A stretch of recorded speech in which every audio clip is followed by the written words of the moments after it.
मंदाकिनी नदी में 5 साल की डूबती हुई बच्ची को बचाने चले आए स्वयं महादेव। दोस्तों, आज हम आपको महादेव के भक्त के साथ हुई ऐसी घटना के बारे में बताने वाले हैं जिसे सुनकर आप चौंक जाएंगे। तो आगे बढ़ने से पहले कमेंट बॉक्स में हर हर महादेव लिखकर चैनल को सब्सक्राइब जरूर कर लें। ये घटना है लखनऊ की। समीक्षा प्राइवेट कंपनी में जॉब करती थी। उसकी शादी को 6 साल हो गए थे। शादी के 2 साल बाद ही उसके पति की एक कार दुर्घटना में मौत हो गई थी। समीक्षा की एक बेटी थी जिसका नाम संजू था। उसकी बेटी सिर्फ 5 साल की थी और उसकी बेटी की सारी जिम्मेदारी अब समीक्षा पर थी। समीक्षा महादेव की बहुत बड़ी भक्त थी। समीक्षा के पति के मरने के बाद वो और महादेव में लीन रहने लगी। उसका मानना था कि इस बड़े दुख से निकलने के लिए महादेव के प्रति आस्था ने ही उसकी मदद की है। हर दिन सुबह उठ के महादेव के मंदिर जाना, उनकी पूजा किए बिना अन्न जल को हाथ तक नहीं लगाना। उसका अपनी बेटी के साथ कुछ दिन से केदारनाथ जाने का बहुत मन था, इसलिए वो अपने ऑफिस से 4-5 दिन की छुट्टी लेती है और अपनी बेटी संजू के साथ केदारनाथ बस में केदारनाथ के दर्शन के लिए जाती है। समीक्षा को क्या पता था कि ये सफर उसके लिए बहुत मुश्किलों से भरा होने वाला था। वो जब घर से केदारनाथ के लिए निकल रही थी तभी से उसका मन बहुत बेचैन था, लेकिन फिर वो सोचती है कि जब महादेव ने उसे आज तक इतनी मुसीबतों से निकाला है तो वो अभी भी उसका साथ नहीं छोड़ेंगे। मन में शांति रख महादेव का नाम लेकर वो निकल जाती है। उसे लखनऊ से केदारनाथ पहुँचने में 1 से 1.5 दिन का समय लगने वाला था। उसकी बस चलती है। समीक्षा को शुरुआत से ही बस में कुछ गड़बड़ लग रही थी। उसे कुछ देर बाद पता चलता है कि बस का कंडक्टर और ड्राइवर गुंडे हैं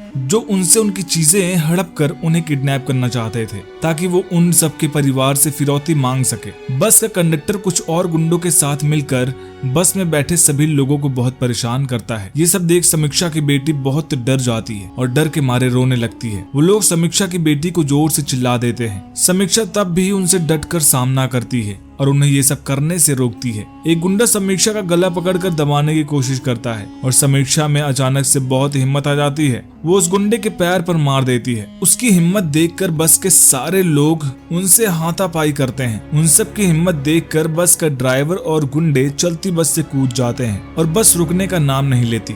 किसी को कुछ समझ नहीं आता। फिर एक आदमी आगे जाकर देखता है तो पता चलता है कि बस की ब्रेक फेल हो चुकी है। ये सुनने के बाद बस में हड़कंप मच जाता है। बस की स्पीड बहुत बढ़ जाती है। आगे जाकर एक नदी आने वाली थी। जैसे ही सबको ये बात पता चलती है बस में बैठे सभी लोग और डर जाते हैं। बस नदी में गिर जाती है। वो देखते हैं कि सभी लोग किनारे पर बेहोश हैं। वो अपनी बेटी को ढूंढती है, उसे वो नहीं दिखाई देती। जब वो अपनी बेटी को किसी आदमी के साथ देखती है तो वो डर जाती है। वो आदमी से पूछती है कि आप कौन हो और मेरी बेटी के साथ क्या कर रहे हो। आदमी बोलता है कि मैं भी आपके साथ आपकी बस में था। मेरा नाम शंकर है। मैंने देखा आपकी बेटी रो रही थी। क्योंकि आप बेहोश थे तो उसे चुप करा रहा था। आप डरिए मत, मेरा आपकी बेटी को चोट पहुंचाने का कोई इरादा नहीं है। वो आगे उस आदमी से पूछती है कि क्या उसे याद है कि ये सब लोग कैसे बचे। बस तो नदी में गिर रही थी। फिर वो लोग यहाँ क्या कर रहे हैं। आदमी बोलता है जरूर हम सब पर महादेव का आशीर्वाद है, उन्हीं ने हमारी मदद करी है। वो आदमी जाने लगता है।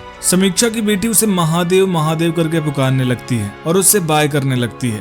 समीक्षा को समझ नहीं आता कि वो आदमी ऐसे नदी की ओर क्यों जा रहा है। फिर वो वापस उस आदमी की तरफ देखती है तो वो गायब था। वो अपने दिमाग पर जोर डालती है तो उसे याद आता है कि बस तो नदी में गिर गई थी। वो लोग डूब रहे थे और उसकी बेटी का हाथ उससे छूट गया था, पर यह रहस्य पता नहीं चलता कि उसकी जान कैसे बची। फिर उसे उसकी बेटी के गले में महादेव की चेन मिलती है जो उसे वो आदमी देकर गया था। फिर वो समझ जाती है कि उसकी और उसकी बेटी की जान स्वयं महादेव ने ही बचाई है। दोस्तों, इस घटना के बारे में आपको क्या मानना है हमें कमेंट में जरूर बताइएगा। वीडियो पसंद आए तो वीडियो को लाइक करिएगा, शेयर करिएगा और चैनल को सब्सक्राइब करना मत भूलिएगा। हर हर महादेव।